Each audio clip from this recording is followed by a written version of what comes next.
Welcome back to content matters. Topic of the day, so ఇందువదన కుందరదన మందగమన మధుర వచన ANI versus famous YouTubers. ANI is nothing but అందరికీ తెలిసింది మన ఇండియాలోని ఫేమస్ మీడియా ఛానల్. సో ఇది ఒక నేషనల్ మరి ఇంటర్నేషనల్ న్యూసెస్ గురించి రిప్రజెంట్ చేస్తుంటుంది. ANI is nothing but Asian news internationals. ఇక్కడ యూట్యూబర్స్కి ఏఎన్ఐకి ఒక చిన్న రైవల్రీ జరుగుతుంది. ఫస్ట్ ఆఫ్ ఆల్ యూట్యూబ్లో కాపీరైట్ అంటే ఏంది, కాపీరైట్ స్ట్రైక్ అంటే ఏంది, ఈ టూ థింగ్స్ గురించి డిస్కస్ చేద్దాం. కాపీరైట్ స్ట్రైక్ ఏదైతే ఒక కంటెంట్ ఒక ఫర్ ఎగ్జాంపుల్ ఒక సినిమా మీరు తీశారు, షార్ట్ ఫిలిం కానీ లేదంటే ఒక బ్లాగ్ కానీ, అందులోని ఫుటేజ్ వితౌట్ యువర్ పర్మిషన్ మీరు తీసుకెళ్ళి మీ వీడియోస్లో వాడడం జరిగిందంటే ఆ ఒక పర్టికులర్ ఆ కంటెంట్ ఒక సంబంధించిన ఓనర్ డైరెక్ట్గా మీ మీద స్ట్రైక్ వేయడం జరుగుతుంది. ఇలా 3 స్ట్రైకులు పడితే ఛానల్ షట్ డౌన్ అవుతుంది. అండ్ కాపీరైట్ క్లెయిమ్ జనరలీ ఇప్పుడు మాలాంటి బిగినర్స్ అయిన షార్ట్ ఫిల్మ్ మేకర్స్ అందరూ కూడా సో మ్యూజిక్ని అఫోర్డ్ చేయడం కొద్దిగా కష్టం అవుతుంది కాబట్టి సో నాన్ కాపీరైట్ ట్యూన్స్ కానీ కాపీరైట్ ట్యూన్స్ కానీ డిమాండ్ ఆ సబ్జెక్ట్కి డిమాండ్ తగ్గట్టు వాడుతుంటాం. సో అప్పుడు మీరు ఆ పర్టికులర్ ట్యూన్ కానీ వాడుతానంటే డైరెక్ట్గా డిస్క్రిప్షన్లో లింక్ వచ్చేస్తుంది. This is so and so channel వాళ్ళది, సో అండ్ సో మ్యూజిక్ మీరు తీసుకుంటారు. సో మీ యొక్క రెవెన్యూ ఏదైతే వస్తుందో డైరెక్ట్గా వాళ్ళకి వెళ్తుంది. ఇది పడింది అనుకోండి మెజారిటీ ఆఫ్ ద టైం మీకు నథింగ్ టు వరీ.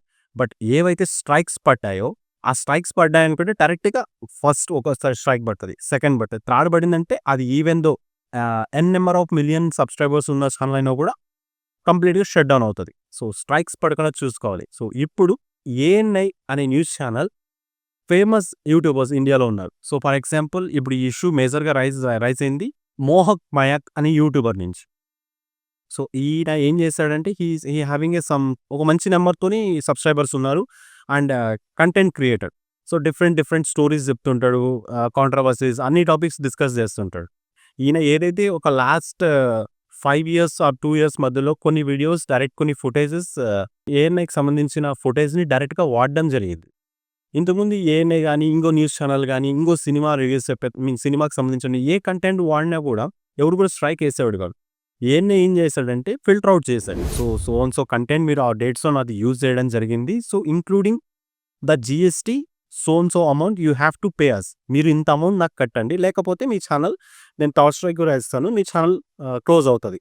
సో దీని మీద మయాంక్ అనే వ్యక్తి కోర్టుకి వెళ్ళడం జరిగింది, కోర్టులో కేసు జరిగింది. ఇక్కడ కొన్ని ఇంట్రెస్టింగ్ ఫ్యాక్ట్స్ బయటకు వచ్చాయన్నమాట. సో ఏదైతే ఈ మయాంక్ అనే వ్యక్తి చెప్పారు ఫుటేజ్ అంతా కూడా నేను ఏ జనరేటర్ అనేది తీసుకున్నాను చెప్పి ఇట్స్ అ ఫాల్స్. అండ్ దానికి ఏఎన్ఐ క్లియర్ జస్టిఫికేషన్ ఇచ్చింది. ఈ ఫుటేజ్ నేను షూట్ చేసి నేను ఒక టీం పెట్టుకొని నాకు వాళ్ళకంటూ ఒక శాలరీ పే చేసి సో క్రియేటర్స్ అందరూ కూడా నా కంటెంట్ని ఈజీగా వాడుతున్నారు. సో ఇట్స్ రాంగ్ అని చెప్పి కేసు జరిగారు. సో దీనివల్ల ఎవరైతే వన్స్ ఈ మయాంక్ అనేది ఇష్యూ మీద మాట్లాడడం వల్ల ఫేమస్ అయిన యూట్యూబర్స్ అందరూ కూడా ఒకరికొకరుగా వస్తున్నారు. ఎస్ మాకు కూడా ఏఎన్ఐ నుంచి మెయిల్స్ అనేవి రావడం జరిగిందని.